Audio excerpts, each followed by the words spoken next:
رسول اللہ صلی اللہ علیہ وسلم نے شعبان کے آخری دنوں میں ایک خطبہ ارشاد فرمایا تھا، جو میں نے حدیث پڑھی نا اس میں یہ ہے، حضرت سلمان فارسی کہتے ہیں خطبنا رسول اللہ صلی اللہ علیہ وسلم، رسول اللہ صلی اللہ علیہ وسلم نے ہم سے خطاب فرمایا فی آخری یوم شعبان، شعبان کے آخری دنوں میں، شعبان کے آخری دن میں رسول اللہ صلی اللہ علیہ وسلم نے ہم سے خطاب فرمایا۔ کیا فرمایا؟ فرمایا یا ایھا الناس، اے لوگو، قد اضلکم شہر عظیم، تم پر ایک عظیم مہینہ سایہ کرنے والا ہے، تم پر ایک عظیم مہینہ سایہ کرنے والا ہے، شہر مبارک، برکت والا مہینہ تمہارے پاس آنے والا ہے، شہر ایسا بابرکت مہینہ ہے، فیہ لیلۃ،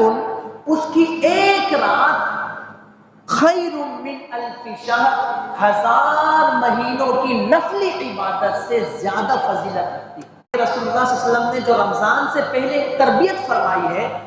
یہ مقصد اس کا یہ ہے، رمضان جیسے اس میں فرمایا سایہ کرنے والا ہے، ایک عظیم مہینہ تم پر سایہ کرنے والا ہے،